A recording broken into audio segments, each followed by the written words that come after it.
स्वयं रूपा कदा मह्यं ददाति सौपदान्तिकम्। वन्देऽहं श्रीगुरुः श्रीयुतपदकमलं श्रीगुरून् वैष्णवाश्च श्रीरूपसाग्रजातं सहगणरघुनाथवन्तं तं सजीवं साद्वैतं सावधूतं परिजनसहितं कृष्णचैतन्यदेवं श्रीराधाकृष्णपादान् सहगणललिता विशाखावन्त्यश्च हे कृष्ण करुणा सिंधु दीनबंधो जगतपते गोपेश गोपिका कांत राधा कांत नमस्तुते तप्त कंचन गौरांगी राधे वृंदावनेश्वरी वृषभानुसुते देवी प्रणमामि हरिप्रिये वाञ्छाकल्पतरुभ्यश्च कृपा सिन्धुभ्यश्च पतितानां पावनेभ्यो वैष्णवेभ्यो नमो नमः। श्री कृष्ण चैतन्य प्रभु नित्यानंद श्री अद्वैत गदाधर श्रीवासादि गौर भक्त वृंद हरे कृष्ण कृष्ण कृष्ण हरे हरे राम राम राम हरे हरे। हरे कृष्ण माता जी। हरे हरे कृष्ण। तो विषय करते हैं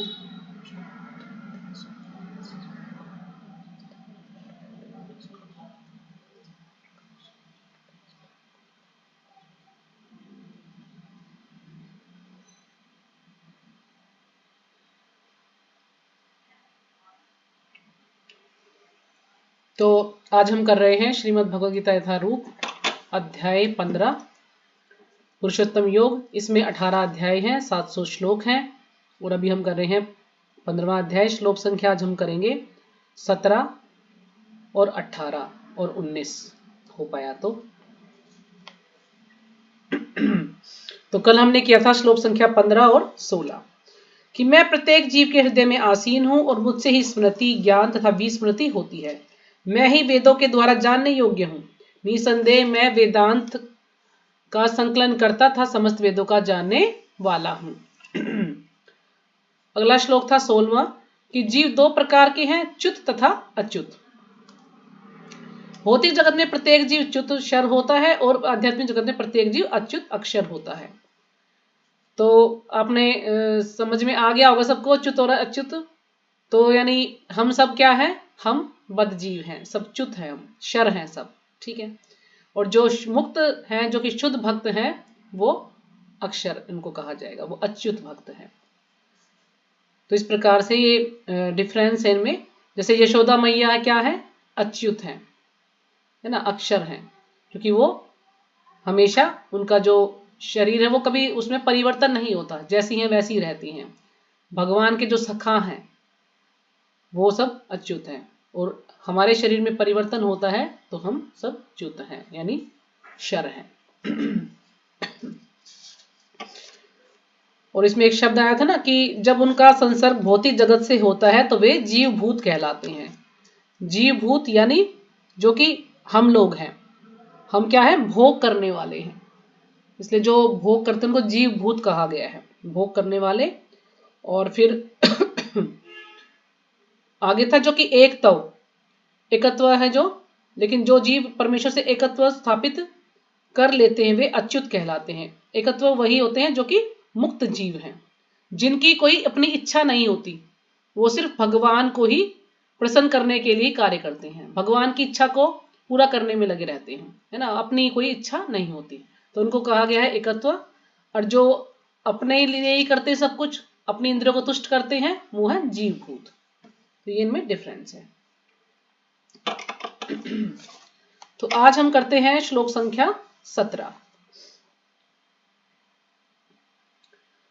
उत्तमः पुरुषः तु अन्यः परम आत्मा इति उदाहृता यह लोकत्रयम् आविश्य बिभर्ति अव्ययः ईश्वरः।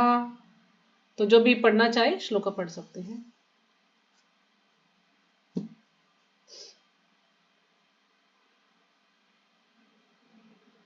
हरे कृष्ण माता जी। हरे कृष्ण। श्रीमद् भगवत गीता यथारूप अध्याय 15 पुरुषोत्तम योग, और इसमें श्लोक है 20 और हम आज कर रहे हैं श्लोक नंबर 17।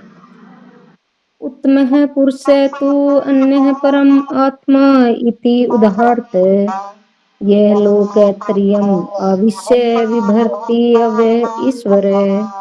हरे कृष्ण। हरे कृष्णा माता जी, दंडवत प्रणाम। सभी के चरणों में दंडवत प्रणाम। श्रीमद् भगवत गीता यथारूप, इसमें कुल अध्याय है 18, 700 श्लोक हैं और हम 15वें अध्याय पे। अध्याय का नाम है पुरुषोत्तम योग और इसमें 20 श्लोक हैं। आज हम करेंगे 17वां। उत्तम पुरुष तु अन्य परम आत्मा इति उदारतः ये लोकम त्रयम आविश्य विभूति अव्यय ईश्वर। हरे कृष्णा माता जी, दंडवत प्रणाम। जी हरे हरे कृष्ण। कृष्णा माता जी, सादर प्रणाम। श्रीमद् भगवत गीता यथारूप की जय। इसमें माता जी अध्याय 18 है, श्लोक 700 श्लोक हैं और हम अध्याय 15 पर हैं और इसमें श्लोक 20 हैं और अब हम श्लोक संख्या 17 पर हैं। हरे कृष्णा। उत्तम पुरुष तु अन्य परम आत्मा इति उदाहृत यह लोक त्रियम अविश्य बिभिर्ति अव्यय ईश्वर। हरे कृष्ण। हरे कृष्ण। और कोई? हरे कृष्णा माता जी, दंडवत जी प्रणाम। हरे कृष्ण। प्रणाम माता जी, पढ़िए। अध्याय 15 श्लोक संख्या 17। उत्तम पुरुषा तु अन्ये परम आत्मा इति उदाहरते ये लोके लोके त्रयम् अविश्ये विभर्ति अव्यये ईश्वर। हरे कृष्ण। जी हरे कृष्ण। पढ़ते हैं। शब्द अर्थ। उत्तमः श्रेष्ठ, पुरुषः व्यक्ति पुरुष, तू लेकिन, अन्यः अन्य, परम परम, आत्मा आत्मा, इति इस प्रकार, उदाहृतः कहा जाता है।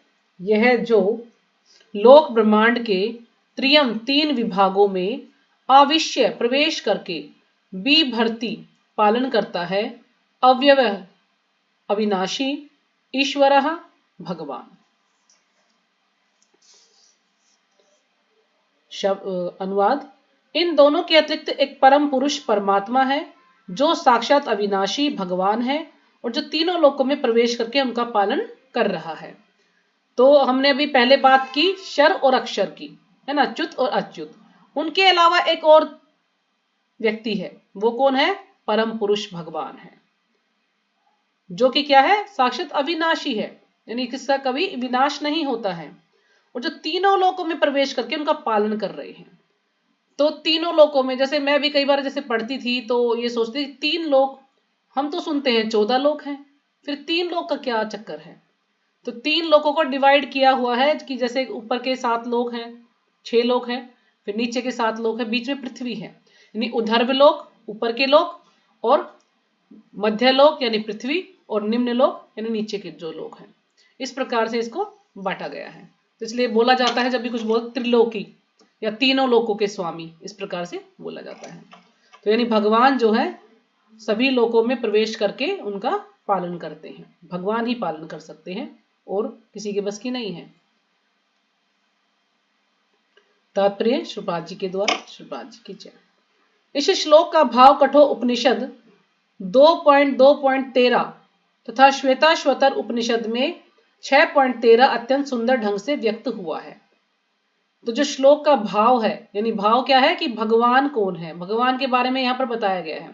क्योंकि हम जो भी वेद पढ़ते हैं, पुराण पढ़ते हैं, कोई भी शास्त्र पढ़ते हैं, सब में एक ही चीज है कि भगवान कौन है ना, भगवान के बारे में ही बताया गया है। यानी हम सबको उसमें से क्या जानना कि भगवान कौन है। क्यों? क्योंकि और कुछ है ही नहीं, बस जितने भी जो ग्रंथ हैं सब में भगवान की महिमा का ही वर्णन है। तो भगवान के बारे में ही हमें पता लगता है उन ग्रंथों को पढ़ने से। और जानने योग्य है भी क्या? भगवान को ही जानना है, और हम किस चीज को जान के क्या करेंगे ना, भगवान ही जानने योग्य हैं। इसलिए भगवान के बारे में ही बताया गया है। तो यानी जो श्लोक का भाव है इसमें कि भगवान कौन है, ये सब कठोपनिषद में भी श्लोक दिया गया है और श्वेताश्वतर उपनिषद में भी। क्योंकि इतने सारे उपनिषद हैं तो यहाँ पर 2 उपनिषदों का प्रपात जी ने रेफरेंस दिया है। वहां यह कहा गया है कि असंख्य जीवों के नियंता, जिनमें से कुछ बद्ध हैं और कुछ मुक्त हैं। अब असंख्य जीव हैं, वैसे 84 लाख योनियां हैं, लेकिन वो तो क्या है? 84 लाख योनियां हैं। प्रकार हैं। अब एक ही प्रकार के कितने सारे जीव होंगे, ये कोई गिनती नहीं है, तो इसलिए असंख्य जीव हैं। और सभी के नियंता कौन है? भगवान है। जिनमें से कुछ तो बद्ध है, यानी कुछ बद्ध है जो कि बंधे हुए हैं, जैसे कि हम लोग हैं, और कुछ मुक्त जीव भी हैं, कुछ मुक्त जीव भी हैं भगवान के। एक परम पुरुष है जो परमात्मा है, और एक परम पुरुष यानी भगवान एक ही है। सब कोई सोचते हैं शिव जी भगवान है, देवी भगवान है, ये भगवान है, वो भगवान, नहीं, भगवान सिर्फ एक ही है और वो है कृष्ण। उपनिषद का श्लोक इस प्रकार है, नित्यो नित्यानाम चेतनश्च चेतनानाम, कि नित्यों में नित्य कौन है? कृष्ण। और चेतनश्च चेतनानाम, और सबसे बड़े चेतन कौन है? भगवान। यानी हम लोगों को जो चेतना मिल रही है वो भगवान से ही मिल रही है। हम सब भी चेतन हैं, लेकिन भगवान सबसे बड़े हैं। भगवान ने ही हम सबको चेतना दी है। अगर भगवान ऐसा ना करते तो हमें कैसे चेतना मिलती? और भगवान ही नित्य है, हमेशा है भगवान। जीव भी हमेशा है, लेकिन भगवान भी हमेशा रहते हैं, क्योंकि भगवान ही सब कुछ करने वाले हैं। तो सारांश यह है कि बद्ध तथा मुक्त दोनों प्रकार के जीवों में से एक परम पुरुष भगवान होता है। अब ये यहाँ पर थोड़ा सा इसमें लिखने में थोड़ा सा गड़बड़ है। ऐसे नहीं कह सकते कि हम दोनों प्रकार में से एक जो है कृष्ण है। कृष्ण तो है ही हमेशा, दोनों में से एक नहीं है। यानी दो प्रकार के जीव हैं, बद्ध जीव है और मुक्त जीव है, और तीसरे कौन है? कृष्ण है।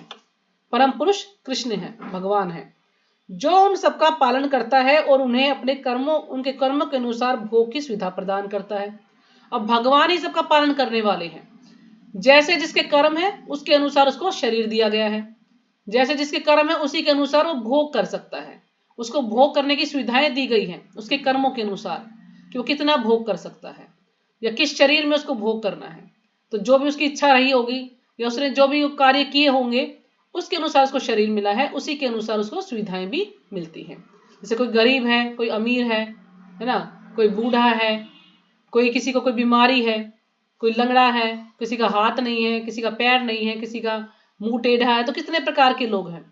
और हम सोचते हैं अरे इसको ऐसा क्यों बनाया? ये तो भगवान की इच्छा पर नहीं, ये तो हमारे जीव की इच्छा, यानी जीव के जैसे कर्म थे उसके अनुसार उसको वैसा शरीर मिल जाता है। कोई सुंदर है, कोई कुरूप है, तो ये सब हमारे कर्मों के अनुसार ही हमें मिलता है। और लेकिन भगवान क्या है? भगवान सबकी इच्छा पूरी करते हैं, सबको सुविधाएं देते हैं जो जैसा कर्म करता है, और सभी का पालन भगवान ही करते हैं। अगर भगवान ना करे तो जीव को ना भूखा मर जाए, लेकिन भगवान ऐसे है कि चाहे वो कुछ भी, चाहे भगवान का नाम लेगा या नहीं लेगा, लेकिन कहते हैं ना भूखा कोई भी नहीं सोता, सबको खाना मिलता है, सबका पेट भरता है, चाहे वो भगवान की भक्ति करे या ना करे, क्योंकि भगवान जो इतने दयालु हैं सब पर जो है कृपा करते हैं, सबकी सुविधाओं को, सबकी जो भी इच्छाएं हैं उनको पूरा करते हैं। वह भगवान परमात्मा रूप में सबके हृदय में स्थित है ना। परमात्मा रूप में सबके हृदय में भगवान सभी जानते हैं। जो बुद्धिमान व्यक्ति उन्हें समझ सकता है वही पूर्ण शांति लाभ कर सकता है, अन्य कोई नहीं, है ना। जो बुद्धिमान व्यक्ति है वही समझ सकता है भगवान को। जो अल्प ज्ञानी है, जिसकी बुद्धि मंद बुद्धि है, वो भगवान को नहीं समझ सकता, लेकिन जो बुद्धिमान हो भगवान को समझ सकता है। और जब उसको पता लगता है कि भगवान कौन है, भगवान के साथ हमारा क्या संबंध है, हमें भगवान की सेवा किस तरह से करनी चाहिए और हमें भगवान के धाम जाना चाहिए, इस प्रकार से जो पूरा ज्ञान होता है, तो वही व्यक्ति शांति लाभ कर सकता है, यानी वही शांति प्राप्त कर सकता है। उसी को इस चीज का लाभ मिल सकता है जो कि भगवान को अच्छी तरह से जानता है। जो भगवान के बारे में नहीं जानता वो शांति लाभ नहीं कर सकता, उसको अच्छे से इसका कोई लाभ नहीं मिलेगा। हरे कृष्णा माता जी, धन्यवाद प्रणाम। हाँ जी, हरे कृष्णा माता जी। जैसे हम बार बार सुनते और बोलते हैं, हम ये तो समझ गए कि हम भगवान के दास हैं, पर ये संबंध और ये कभी मन में नहीं आता ख्याल कि भाई हाँ बस ये है कि आपने बताया कि हम भगवान के दास बार बार पढ़ रहे हैं, सुन रहे हैं, लेकिन वो अंदर से वो भावना नहीं है कि हम दास ही हैं। बस ये है कि माइंड ने स्वीकार सा कर लिया कि हाँ सुन सुन के कि हम हैं, मतलब समझ रहे ना मैं ये। तो ये हमारे मन में कब होगा ये ऐसे कि भगवान ये के तो साथ माता जी, संबंध? या ये तो समय के अनुसार ही होगा, है ना, क्योंकि हम इतने सालों से इतने जन्म हमने लिए हैं, इतने सारे कर्म दिल हमने से किए नहीं हैं। आया है कि हम दास हैं, हाँ बस सुन सुन के ये आ रहा है कि हाँ बस बोलते हैं तो हाँ दास हैं। बिल्कुल। नहीं तो सब अपने मालिक है। हाँ हाँ, तो वो तो ना समय के अनुसार हो ना, धीरे धीरे आएगा, एकदम से नहीं आएगा। जो 20 साल से भक्ति कर रहे हैं, 25 साल से भक्ति कर रहे हैं, उनको भी इतना नहीं आएगा, हम लोग बता रहे हैं। लेकिन हम भी अपने आप सोचते तो हमें अंदर भी अभी इतने भाव नहीं आए हैं। बस ये इसमें लिखा है, हम इसको पढ़ते हैं और इसको वो क्या ना, इसको रिपीट कर रहे हैं, बस इसी को जो है दोहरा रहे हैं। बाकी अपना कुछ ज्ञान नहीं है, जैसा सुनते हैं दूसरे से उसी को हम दोहरा रहे हैं। प्रभुपाद जी की जो वाणी है उसी को हम बता रहे हैं। तो ये जो समय के अनुसार होगा माता जी, धीरे धीरे होगा, ये एकदम से ऐसा नहीं होगा। जैसे जो हमारे गुरु महाराज थे, है ना, प्रभुपाद जी थे, तो वो क्या है, वो भी तो मुक्त जीव ही है, वो भी तो अच्युत थे, है ना। उनको धीरे धीरे भक्ति कर करके बिल्कुल मुक्त हो गए थे वो भी, इसलिए तो भगवान के धाम गए हैं। तो हम भी जब धीरे धीरे भक्ति करेंगे तो कभी ना कभी तो ऐसा होगा कि हम भी उस स्तर को जो है प्राप्त कर लेंगे, है ना। क्या पता हम भी मुक्त हो जाए, इस जन्म में ना तो अगले जन्म में हो जाएंगे, इस उससे और अगले जन्म में हो जाएंगे, कभी तो मुक्त होंगे ना। धीरे धीरे जब हम और भक्ति कर रहे हैं तो कभी तो मुक्त होंगे। आज जो लेक्चर दे रहे थे सचिपति प्रभु जी, उसमें भी बोल रहे थे कि अपने गुरु के प्रति मतलब उनकी महिमा सुनो, उनसे प्रेम होना चाहिए, उनसे प्रेम करो। माता जी बिल्कुल भी गुरु के प्रति नहीं आ रहा मेरे तो अंदर, बिल्कुल भी थोड़ा वही बहुत माता भी। जी, अभ्यास कर करके जैसे जैसे आप भक्ति करते रहोगे ना, धीरे धीरे आएगा। अब हमने भी जब दीक्षा ली थी तो इतना मतलब नहीं था, जैसे कि गुरु के प्रति प्रेम होना चाहिए, बस ये था कि प्रभु जी ने कहा भी दीक्षा लेनी है तो दीक्षा ले ली। हाँ और वो हमारे भी मेरे भी साथ महाराज हुआ। की जो है इतनी करुणा है, दयालुता है कि उन्होंने हमें दीक्षा दे दी। न तो मैं कई बार सोचती हूँ ना, तो मुझे लगता नहीं कि मैं दीक्षा के लायक हूँ, अभी भी लायक नहीं हूँ मैं दीक्षा के। 10 साल हो गए दीक्षा लिए मुझे, अभी भी मैं लायक नहीं हूँ। लेकिन पता नहीं महाराज ने क्यों दया करके मुझे दीक्षा दे दी। तो ये कि हमें कोशिश करनी चाहिए कि हम उसके लायक बन पाए धीरे धीरे। और ये अभ्यास करने से ही एकदम से ना किसी के प्रति प्रेम नहीं होता, धीरे धीरे प्रेम होता है। अब गुरु महाराज का हमें इतना संग नहीं मिल पाता ना हम लोगों को। जिन लोगों को संग लेकिन मिलता है, जो उनको ज्यादातर उनकी सेवा में शरीर रहते हैं, उनको छूटा उनसे ना। लगाव रहता है। जो उनके असिस्टेंट हैं महाराज के, वो हमेशा उनकी सेवा में लगे रहते थे, तो उनको प्रेम है महाराज से। वो जब महाराज के बारे में कुछ भी बात करने लग जाएंगे तो उनकी आंखों में आंसू आ जाएंगे, क्योंकि वो बिल्कुल उनको संग मिला है महाराज का। हम लोगों को कभी इतना संग मिला नहीं, है ना। हम कभी जाते नहीं मंदिर में, और कभी मंदिर में महाराज आए हैं तो कभी एक दो दफा हम मंदिर में जा पाए हैं। तो वही ना, जब जिसके ज्यादा साथ रहेंगे, हम उससे बातें करेंगे, उसकी सेवा करेंगे, तो फिर प्रेम होगा। वैसे इतना नहीं हो पाता। लेकिन यही है कि महाराज अभी नहीं है, तो फिर हम उनकी वाणी को सुने, उनके जो भी उन्होंने उपदेश दिए उनको सुने, देखे कि उन्होंने क्या क्या बताया है, उस पर अमल करेंगे तो धीरे धीरे हमें उनसे प्रेम हो जाएगा। समय के अनुसार ही होगा माता जी, एकदम से नहीं होगा। माता जी आप सुनते हो अपने गुरु महाराज का लेक्चर दिन में हाँ एक जी, बार? सुनती हूँ महाराज का लेक्चर में। मैं ज्यादातर एक लेक्चर रोज ही सुनती हूँ उनका, और मैं प्रभा जी का भी लेक्चर सुनने के को अभी आदत डाली है मैंने थोड़ा सा। एक लेक्चर में प्रभा जी का भी सुनती हूँ रोज। हम भी तो कोशिश करेंगे माता जी हाँ, ऐसा तो हो। थोड़ा लिखने की कोशिश भी करती हूँ मैं। अब 2-4 दिन तो मैं लिख पाई थी जो प्रभा जी बता रहे थे, क्योंकि हम सुनते हैं ना, भूल जाते हैं। अब जैसे मैंने सुबह 2 लेक्चर सुन लिए, लेकिन मुझे अभी याद नहीं है कि मैंने क्या सुन लिया, याद नहीं रहता। जब लिखेंगे तो याद रहेगा। लेकिन अभी कुछ शादी वगैरह हो गई, 3-4 दिन इसमें आना जाना हो गया, तो मेरा रूटीन फिर से गड़बड़ा गया। मुश्किल से रूटीन बनाया था कि मैं कुछ लेक्चर सुने उसको नोट कर सकूं। अब देखो धीरे धीरे गृहस्थी है ना, कभी काम ज्यादा है, कभी काम कम है, जैसे जैसे समय मिलता है उसके अनुसार ही सुनती रहती हूँ। माता लेक्चर जी तो यही मेरा मेरे सारा दिन साथ किचन है, में चलता रहता क्लास है, जी सुन है लेती ना, माता हूँ जी कहाँ फिर मुझे मुझे बिल्कुल। याद याद रहता रहता है, नहीं है। वो देखना पड़ेगा। लेक्चर तो मेरा वो ना सारा हाँ दिन चलता है रसोई में, क्योंकि मेरा ज्यादा रसोई का ही काम रहता है घर में। लेकिन भूल जाती हूँ, जैसे आज मैं मैसेज डालना ही भूल गई। देखिए, मुझे ये था कि आज क्लास करनी है, लेकिन मैसेज डालना भूल गई। 7 बजे मुझे याद आया कि मैसेज डाल, शायद मैसेज नहीं डाला मैंने आज क्लास का, तो क्लास में आएगा कौन। लिंक डाल दिया, लिंक भेज दिया क्लास का, लेकिन मैसेज नहीं डाला कि आज क्लास है। अभी डालना है। तो देखिए ना, हम कितने भुलक्कड़ हैं, है ना। हम जब भी भूल जाते हैं, थोड़ी सी माता बात जी, भी भूल जाएंगे। हाँ माता जी मतलब प्रभुपाद जी की जैसे वीडियो पुरानी हो रही है, पता नहीं किस तरह, मतलब ना थोड़ा समझ कम आता है अब, मतलब। नहीं माता जी, प्रभात जी की तो बहुत ही कड़क आवाज है, समझ में आता है लेक्चर, लेकिन उसको बैठ के सुनना पड़ेगा आपको ना। अगर आप उसको काम करते करते सुनोगे तो कोई ज्यादा समझ नहीं आता। मैं भी काम करते करते सुनती हूँ तो इतना समझ नहीं आता, लेकिन जब उसको बैठ के सुनती हूँ ना तो समझ आता है। प्रभात जी जी का थोड़ा सा नोट भी करने की आदत डालो ना, आप जैसे सुन रहे हो। जैसे छोटे छोटे हम्म, लेक्चर है प्रभात जी के, 15 मिनट के, 20 मिनट के, ऐसे सुनो। जो 15-20 मिनट की वीडियो है तो 15-20 मिनट में तो इतना तो सुन ही सकते हैं बैठ के हम लोग ना, उसको बैठ के जी सुने, उसको नोट भी करें कि वो क्या बता रही है। जब हम उसको नोट करेंगे ना तो हमें याद रहेगा वो, अगर नोट नहीं करते तो नहीं याद रहेगा। जैसे अब माता जी ने लेक्चर बताया सची प्रभु का, उन्होंने बैठ के वहां पे सुना, मैंने भी सची प्रभु का लेक्चर सुना है आज का, लेकिन मुझे भी कुछ याद नहीं है अभी मैंने क्या सुना है। वो किचन में चलता रहा, उस टाइम मैं खाना बना रही थी, लेकिन मुझे याद नहीं है। तो ये फर्क होता है। हम सुबह क्लास भी सुनते हैं ना, काम करते करते ही सुनते हैं, तो इतना दिमाग में घुसता नहीं है ना, याद रहता हमें। लेकिन जब बैठ के सुनोगे, नोट करोगे ना आप लोग, तो आपको याद रहेगा। ठीक है अब माता ये जी, कभी बहुत बहुत आजमा के देख धन्यवाद। लेना, अगर लेक्चर को नोट करोगे तो याद रहेगा, बैठ के सुनोगे तो नहीं, तो याद नहीं रहेगा। ठीक है, अगला श्लोक पढ़ते हैं, श्लोक संख्या 18। यस्मात् शरम अतीतः अहम अक्षरात् अपि च उत्तमम् अतः अस्मि लोके वेदे च प्रथितः पुरुष उत्तमः। तो जो भी माता हरे जी कृष्णा माता जी, श्लोक संख्या 18। यक्षरम् अतिम अहम् अक्षरात् अपि च उत्तमम् अत असीम लोके वेदे च परथ पुरुष उत्तम हरे कृष्णा माता जी। हाँ जी, हरे कृष्ण।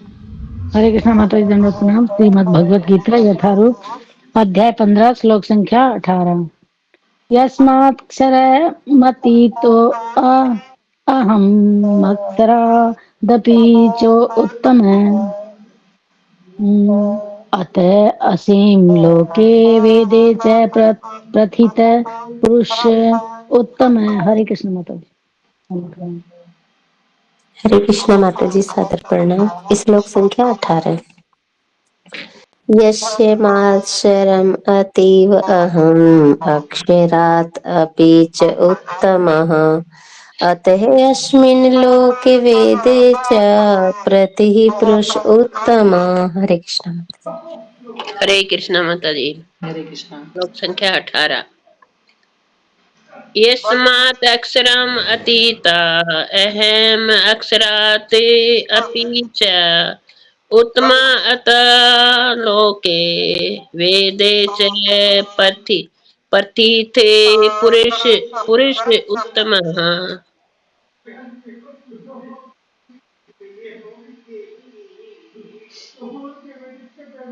हरे कृष्णा माता जी। हाँ जी, हरे श्लोक कृष्ण। श्लोक नंबर 18। यस्मात् शरमतीतहम् अक्षरात् अपि च उत्तमः अतः अस्मि लोके वेदे च प्रथितः पुरुष उत्तमः। हरे कृष्ण।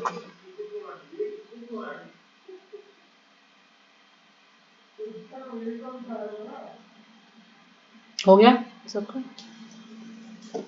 जैसे आप जो गोपाल कृष्ण महाराज के पुराने लेक्चर सुनोगे ना, जो कि उनके जवानी के टाइम के लेक्चर हैं, तो इतनी मधुर आवाज है महाराज की, बहुत ही मधुर आवाज है, अच्छे से सब कुछ समझ आ रहा है। लेकिन जो अभी लास्ट टाइम के लेक्चर सुनोगे ना, वो थोड़ा क्लियर नहीं है, कि जो महाराज का ना गला हमेशा थोड़ा खराब सा ही रहता था, तो वो लेक्चर थोड़ा सा सुनते हैं तो वो बैठ के सुनोगे तो थोड़ा बहुत समझ आएगा, लेकिन आप काम करते करते सुनोगे तो बिल्कुल समझ नहीं आते वो लेक्चर ना, बहुत कम समझ आते हैं, क्योंकि बोलने का जो थोड़ा सा महाराज का तरीका है, क्योंकि एज भी हो गई है काफ़ी और थोड़ा गले में भी उनको प्रॉब्लम रहती थी, थोड़ा कम समझ आते हैं। तो ऐसे प्रभुपाद जी का लेक्चर तो उनसे मतलब उनकी आवाज़ में भी प्रभुपाद जी की आवाज़ थोड़ा क्लियर है, लेकिन वो भी बैठ के ही समझ आएंगे।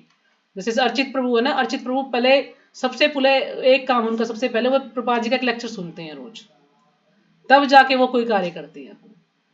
तो अगर हम प्रभुपाद जी का लेक्चर सुनेंगे ना, तो ज़्यादा मुझे लग रहा है कि हमारी प्रगति होगी, क्योंकि प्रभुपाद जी ने जो बताया है सब लोग उसी को फॉलो कर रहे हैं, है ना। एक हम जो सीधा प्रभुपाद जी के मुख से इसको सुने तो ज़्यादा जो है इसका बेनिफिट है। तो कोशिश करनी चाहिए सबको, एक लेक्चर जरूर सुनना चाहिए।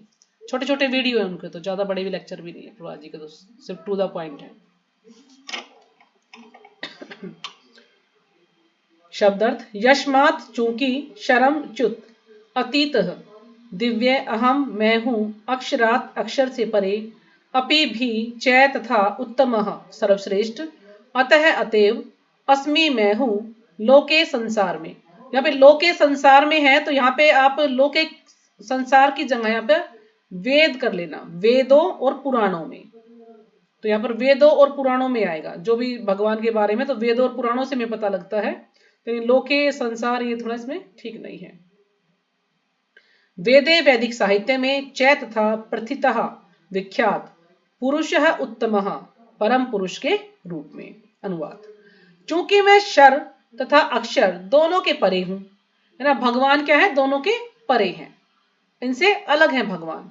चूंकि मैं सर्वश्रेष्ठ हूं, भगवान स्वयं कह रहे हैं कि मैं सर्वश्रेष्ठ हूं, अतः मैं इस जगत में तथा वेदों में परम पुरुष के रूप में विख्यात हूं।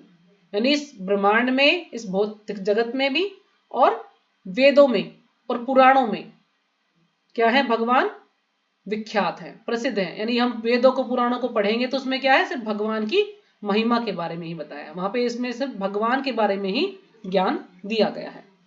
तो यानी में वेदों में और पुराणों से ये पता चलता है भगवान के बारे में। तो तात्पर्य श्रीपाद जी के द्वारा, श्रीपाद जी की जय। भगवान कृष्ण से बढ़कर कोई नहीं है, न तो बद्धजीव है और न ही मुक्त जीव है ना। तो भगवान से बढ़कर कोई भी नहीं है, क्योंकि भगवान इनसे अलग है। जैसे कि हमने श्लोक संख्या 7.7 में पढ़ते हैं ना, मतः परतरम नान्यत किंचिदस्ति धनंजया, ये वाला श्लोक है ना 7वां, अभी निकालती हूं।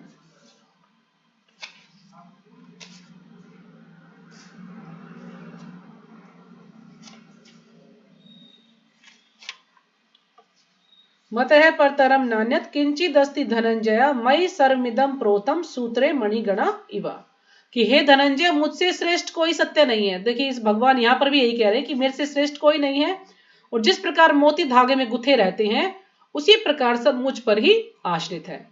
जैसे एक माला के अंदर, एक धागे के अंदर कुछ सारे मोती हैं, है ना, एक माला है पूरी, तो इसी प्रकार से जितने भी जीव हैं सब भगवान पर ही आश्रित हैं।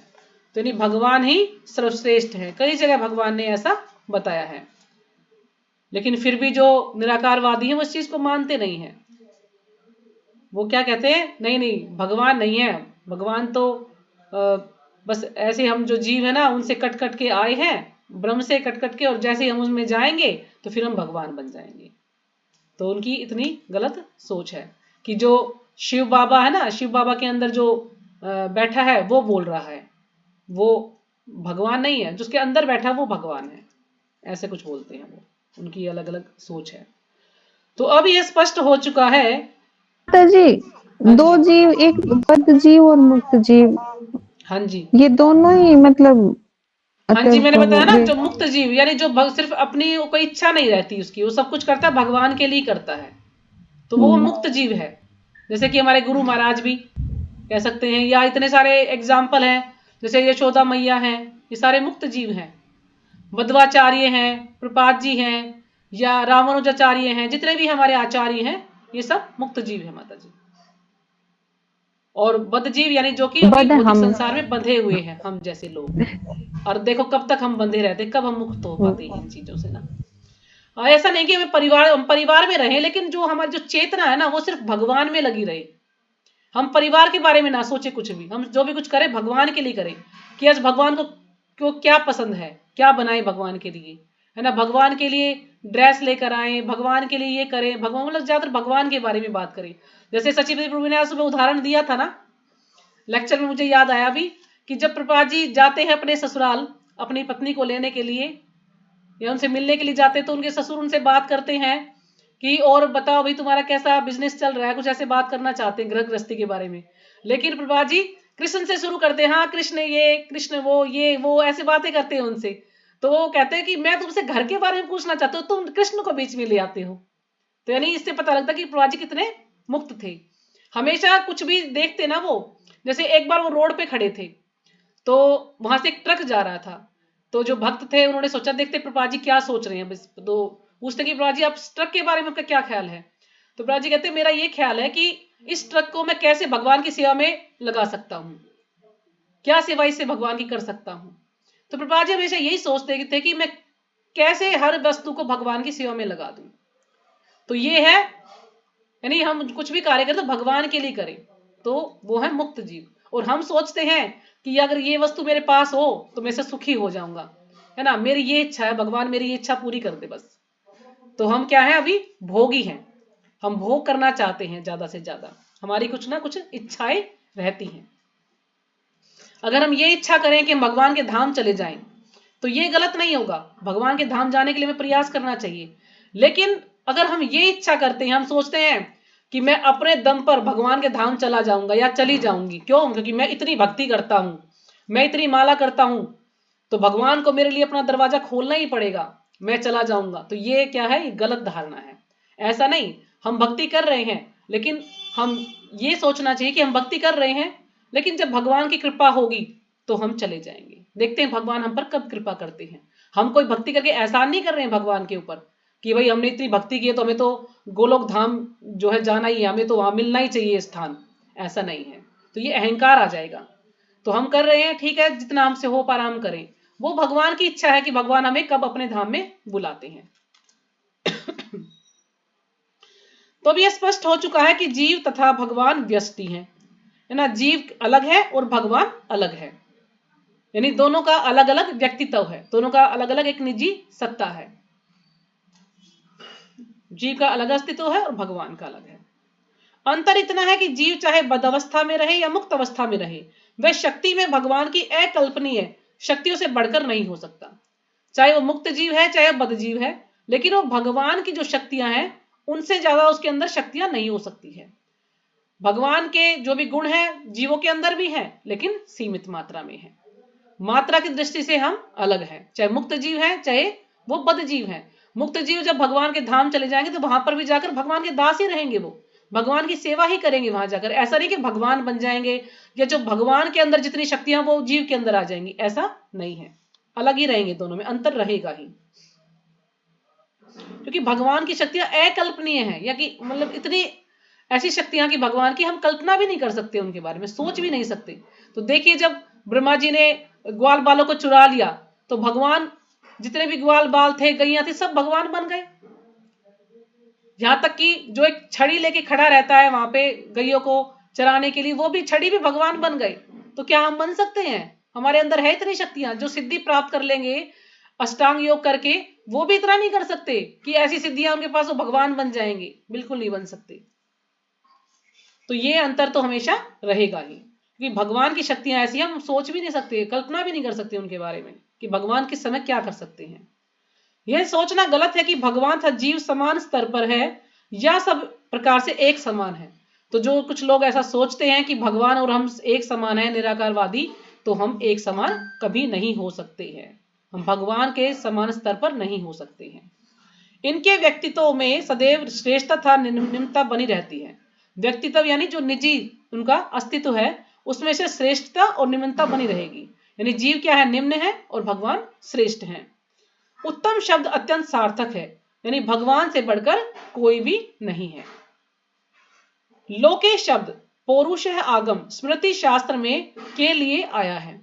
अब जो स्मृति शास्त्र है ये किसने लिखे हैं? भगवान, जो कि भगवान के जो शुद्ध भक्त है, यानी जो आचार्य हैं, उन्होंने लिखा हुआ है स्मृति शास्त्रों को।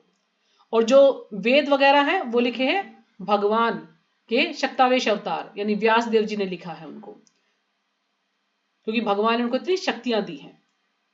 तो उसमें ये आया है, जैसा कि निरुक्ति कोश में पुष्टि की गई। निरुक्ति कोश एक वो है, यानी डिक्शनरी। निरुक्ति कोश एक डिक्शनरी है जिसमें हम शब्दों का अर्थ देखते हैं, इसी प्रकार से निरुक्ति कोश एक। तो उसमें पुष्टि की गई है कि लोक यते वेदार्थो अनेन, यानी वेदों का प्रयोजन स्मृति शास्त्रों में विवेचित है। यानी वेदों का क्या प्रयोजन है, क्या लक्ष्य है, वो सब स्मृति शास्त्र में बताया गया है हमारे आचार्यों के द्वारा। क्योंकि जो हमारे आचार्य वो एक साधारण मनुष्य नहीं है, उनको ज्ञान था, उन्होंने भगवान की इतनी भक्ति की है, भगवान के बारे में ज्ञान प्राप्त किया, तो उनको अच्छे से ज्ञान था, तो उन्होंने लिखा है ये सब, उन्होंने बताया है कि आखिर में वेदों का प्रयोजन क्या है, क्या लक्ष्य है उनका। भगवान के अंतर्यामी परमात्मा स्वरूप का भी वेदों में वर्णन हुआ है। तो भगवान के जो अंतर्यामी यानी परमात्मा है उसके बारे में भी वेदों में वर्णन हुआ है। निम्नलिखित श्लोक वेदों में छांदोग्य उपनिषद 8.12.3 में आया है।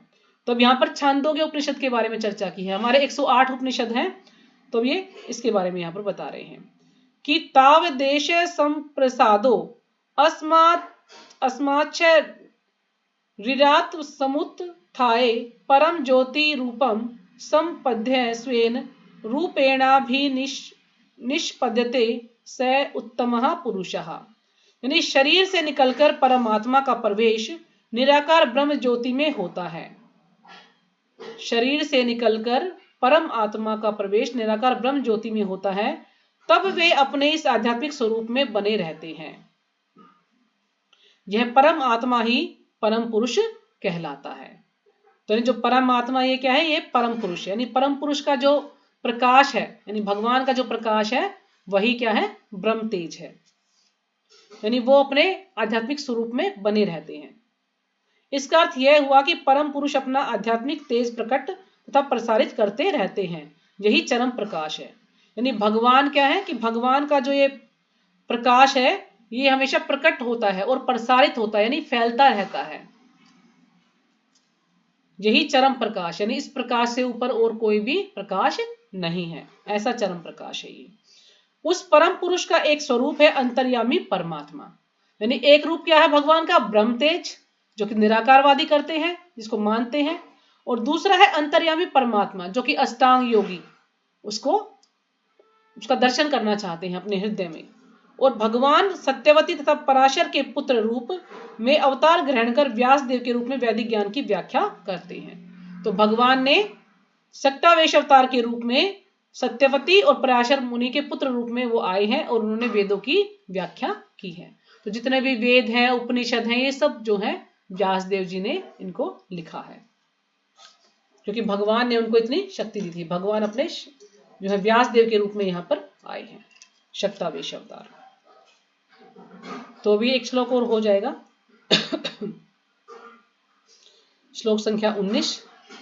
यो मामेव सम्मूढ़ो जानाति पुरुषोत्तमं स सर्वविद भजति माम सर्वभावेन भारता। तो जो भी पढ़ना चाहे पढ़ सकते हैं श्लोक का।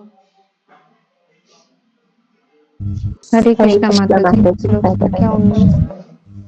ये माम एव मूढ़ा जानन्ति पुरुषोत्तमं सः सर्वविद भजति माम सर्वभावनि भारत। हरे कृष्णा माता जी। दंडवत प्रणाम। हरे कृष्ण माता जी, सादर प्रणाम। श्लोक संख्या 19। यो मामेवं सम्मूढ़ो जानाति पुरुषोत्तमं स सर्वविद भजति मां सर्वभावेन भारत। हरे कृष्ण माता। हरे कृष्ण माता जी। धन्यवाद प्रणाम। सभी भक्तों को धन्यवाद प्रणाम। श्रीमद् भगवद गीता यथारूप अध्याय 15 श्लोक संख्या 19। यो मामेव सम्मूढ़ो जानाति पुरुषोत्तमं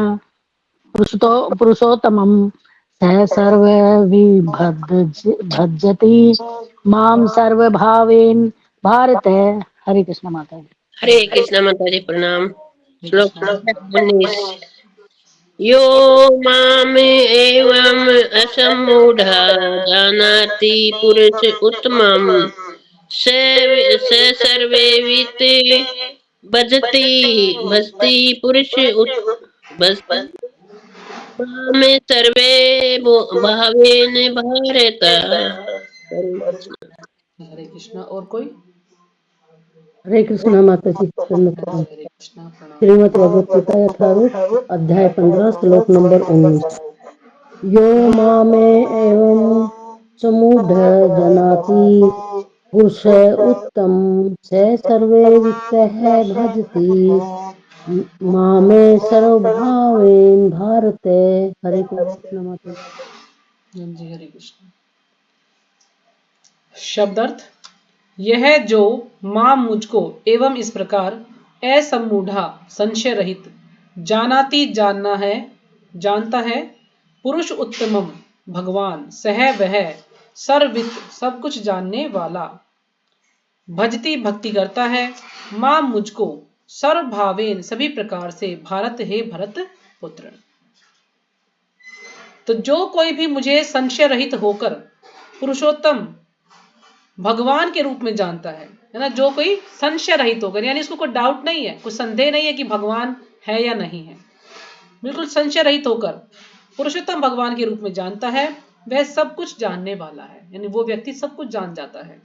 अतएव हे भरत पुत्र, वह व्यक्ति मेरी पूर्ण भक्ति में रत होता है, भगवान की पूर्ण भक्ति में रत होता है, यानी उसको सिद्धि प्राप्त हो जाती है भगवान की भक्ति में। तो जैसे ये 10.8 में भी भगवान यहाँ पर बता रहे हैं कि अहम सर्वस्य प्रभो मतः सर्वम प्रवर्तते इति मत्वा भजन्ते माम बुद्धा भाव समन्विता, कि मैं समस्त आध्यात्मिक तथा भौतिक जगतों का कारण हूँ, प्रत्येक वस्तु मुझसे ही उद्भूत है, जो बुद्धिमान या भली भांति जानते हैं वे मेरी प्रेमा भक्ति में लगते हैं तथा हृदय से पूरी तरह मेरी पूजा में तत्पर होते हैं, यानी जो भगवान के बारे में अच्छी तरह से जान पाते हैं वही भगवान की प्रेमा भक्ति कर पाते हैं।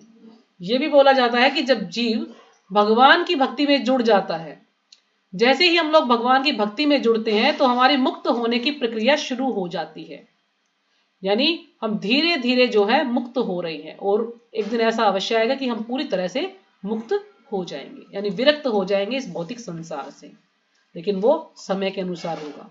जितना हम भगवान के प्रति समर्पित होंगे उतना ही हमारी आसक्ति कटती जाएगी। तो ठीक है ना, जो कि अब एक व्यक्ति है, यानी इतने सालों से भगवान की भक्ति कर रहा है, लेकिन अभी भी उसको विश्वास नहीं है कि भगवान है या नहीं है, भगवान जो करेंगे वो सही करेंगे या नहीं करेंगे, तो चाहे वो लाखों जन्मों तक भजन करता रहे वो मुक्त नहीं हो पाएगा, क्योंकि उसकी चेतना तो भी शुद्ध नहीं हुई, क्योंकि वो उस चीज को भी तो मान नहीं पाया कि वास्तव में भगवान है, और भगवान के बिना कुछ भी नहीं हो सकता। बस वो भजन कर रहा है, चिंतन कर रहा है, लेकिन वो उसको मान नहीं रहे उस चीज को, तो उससे उसका ज्यादा भला नहीं होगा, वो मुक्त नहीं हो सकता।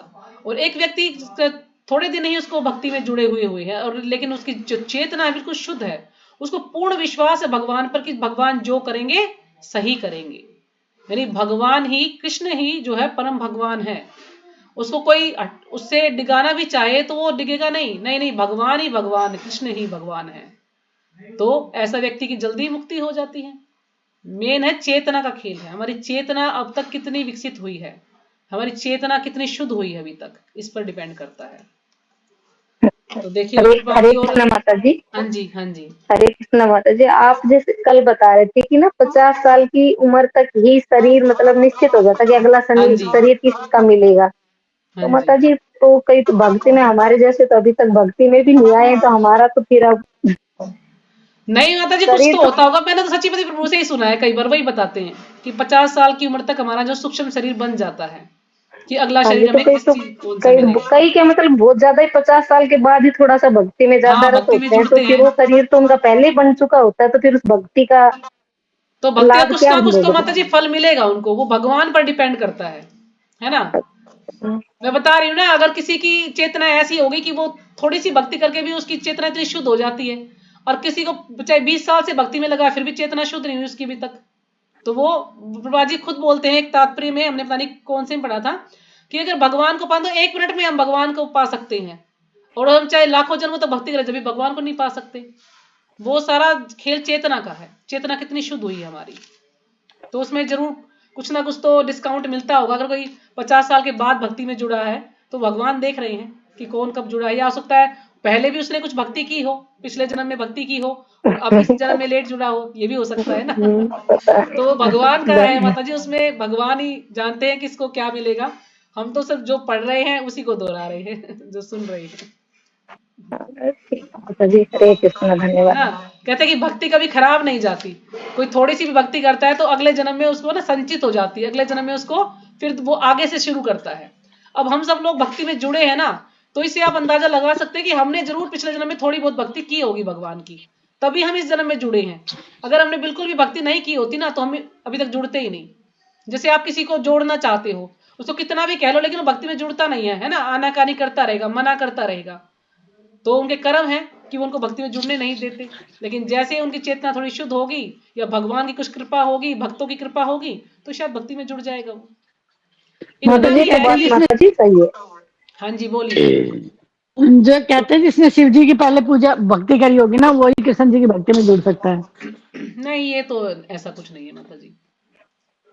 नहीं पर पता नहीं माता जी, कोई देवी का शिव भक्त जी है, अंदर कोई से शिव भगवान जी का विश्वास भक्त तो है, माता कोई जी किसी अंदर और का से आता भक्त है, है। जैसे सुनते रहते हैं, पर मन ना तभी की तभी, जैसे एक बार आप किसी के और क्या लेक्चर सुन लिया, कुछ सुन लिया, तो मन तभी तुरंत उधर की तरफ भी हो जाता है, हाँ ये भी सही कह रहे हैं, तो ये तो वही ना, हमें एक चीज पे टिकना चाहिए, हमें जो कृष्ण के बारे में उसी को ज्ञान को लेना चाहिए, और ऐसे लोगों से ज्ञान लेना चाहिए जो कि प्रमाणिक हैं, जो कि इस्कॉन के ही भक्त हैं, उनसे ही हमें ज्ञान लेना चाहिए।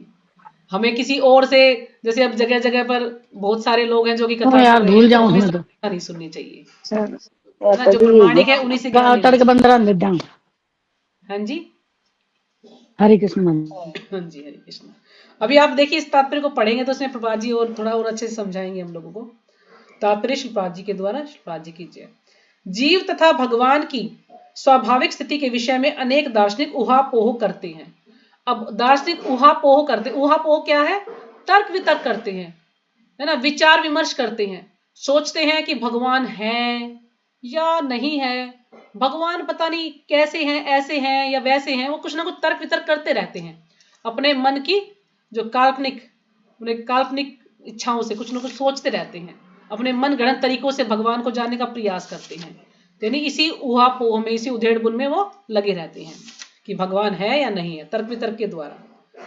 इस श्लोक में भगवान स्पष्ट बताते हैं कि जो भगवान कृष्ण को परम पुरुष के रूप में जानता है वह सारी वस्तुओं का ज्ञाता है। तो भगवान स्वयं बता रहे हैं, अगर वो भगवान को जानता है कि परम पुरुष कृष्ण ही है, तो वो सारी वस्तु को जान लेता है। अपूर्ण ज्ञाता परम सत्य के विषय में केवल चिंतन करता जाता है, जबकि पूर्ण ज्ञाता समय का अपव्यय किए बिना सीधे कृष्ण भावनामृत में लग जाता है। अपूर्ण ज्ञाता यानी जिसको पूरा ज्ञान नहीं है, वो परम सत्य के विषय में केवल चिंतन करता जाता है ना, सिर्फ चिंतन करता है, सोचता है भगवान है, लेकिन उसको पूर्ण विश्वास नहीं है भगवान पर। जबकि पूर्ण ज्ञाता समय का अपव्यय किए बिना, लेकिन जो पूर्ण ज्ञाता है, जो पूरी तरह से भगवान को अच्छी तरह से जानता है, जिसको पूर्ण विश्वास है भगवान पर, दृढ़ विश्वास है, वो बिना अपना समय बर्बाद किए कृष्ण भावनामृत में लग जाता है, कृष्ण की भक्ति में लग जाता है। और कुछ लोग सिर्फ चिंतन करते हैं, सोचते रहते हैं, हम तो जी मन मन में भगवान को याद करते हैं, है ना, हमारा तो भगवान से सीधा कनेक्शन है, मन मन में याद करते हैं, हम तो सारे दिन भगवान को जपते रहते हैं, हम तो, आप क्या सिखाओगे, हम तो इतने दिन से जप रहे हैं। तो ये इस प्रकार के लोग हैं, चिंतन करते रहे लेकिन भगवान पर पूर्ण विश्वास नहीं है। वो कहीं शिव जी को देख लिया तो शिव जी की भक्ति में लग जाते हैं, कहीं देवी की भक्ति में लग जाते हैं, कहीं कुछ और बताएगा तो उसको छोड़ के कहीं और लग जाएंगे। तो यानी पूर्ण विश्वास नहीं है उनको कि हम चाहे अच्छा हो चाहे बुरा हो, हमें सिर्फ एक ही जो है कृष्ण की भक्ति करनी है। इस प्रकार से हमें एक जगह टिकना चाहिए, नहीं टिकते हैं लोग, अर्थात भगवान की भक्ति करने लगता है। संपूर्ण भगवद गीता में पग पग पर इस तथ्य पर बल दिया गया है। फिर भी भगवद गीता के ऐसे अनेक कट्टर भाष्यकार हैं जो परमेश्वर तथा जीव को एक ही मानते हैं।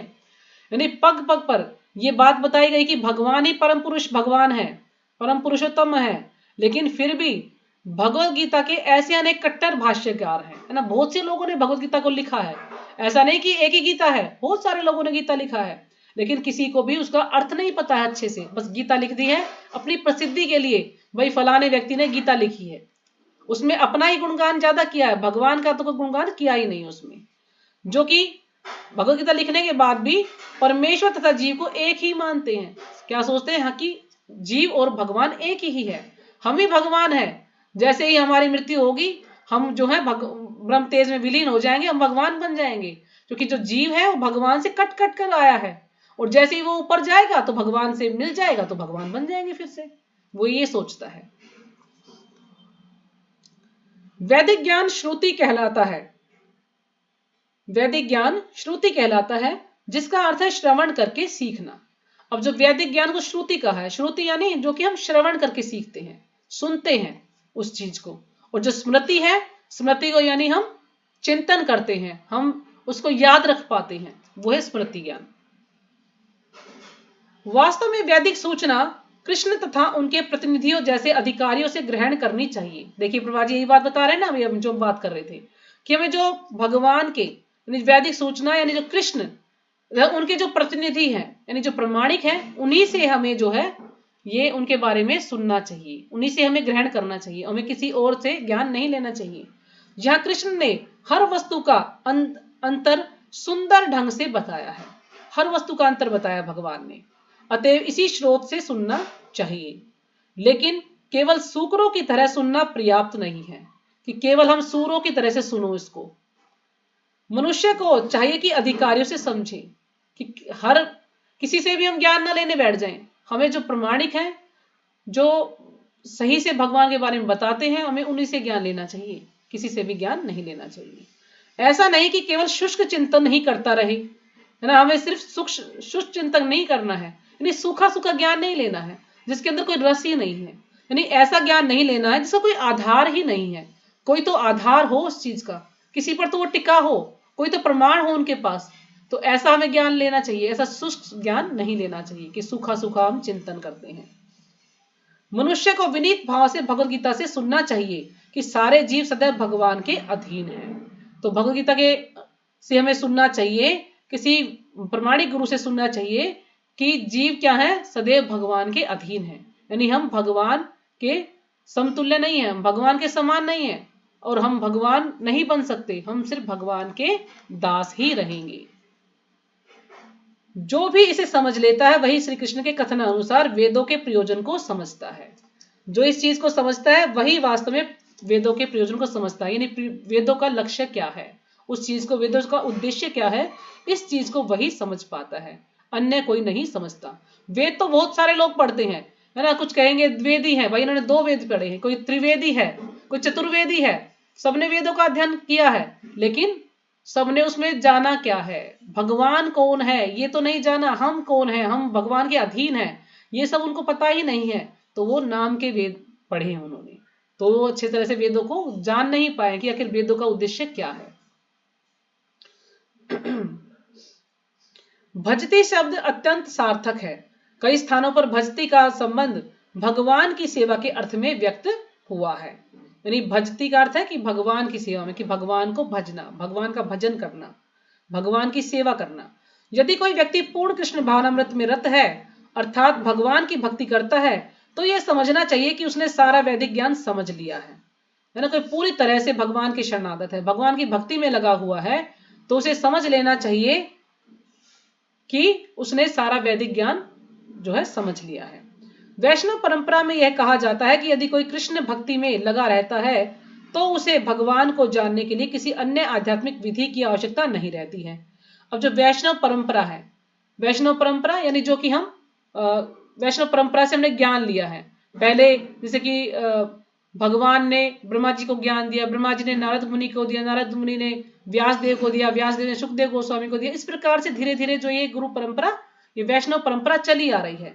तो यानी हम इस प्रक्रिया से जुड़े हुए हैं भगवान को समझने के लिए, तो फिर हमें और किसी आध्यात्मिक विधि की आवश्यकता नहीं है कि हम कोई और विधि करें, नहीं, जो विधि हमें बताई गई है, जो प्रक्रिया हमें बताई गई है, हमें उसी को फॉलो करना है बस, और किसी चीज की जरूरत नहीं है।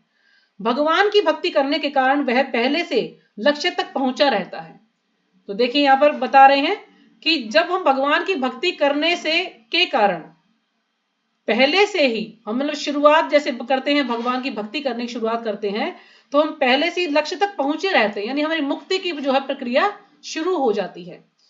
यह ज्ञान की समस्त प्रारंभिक विधियों को पार कर चुका होता है, तो वह व्यक्ति क्या है, ज्ञान की समस्त प्रक्रियाओं को धीरे धीरे जो है विधियों को पार कर चुका होता है, प्रारंभिक विधियों को, यानी जो शुरुआती जो विधियों को पार कर चुका होता है। लेकिन यदि कोई लाखों जन्मों तक चिंतन करने पर भी इस लक्ष्य तक नहीं पहुंच पाता कि कृष्ण ही भगवान है ना, चाहे कितने दिनों तक वो चिंतन करता रहे, सूखा सूखा ज्ञान लेता रहे, और लेकिन फिर भी वो भगवान को नहीं जानता कि कृष्ण ही भगवान है और उनकी ही शरण ग्रहण करनी चाहिए, तो उसका अनेक जन्मों का चिंतन व्यर्थ जाता है। ऐसा व्यक्ति चाहे कितने ही करोड़ों जन्मों तक चिंतन करता रहे, वो चिंतन बेकार है, उससे उसको कुछ भी फल नहीं मिलेगा। तो इसलिए हमें पूर्ण विश्वास होना चाहिए भगवान पर कि भगवान जो करेंगे अच्छा ही करेंगे।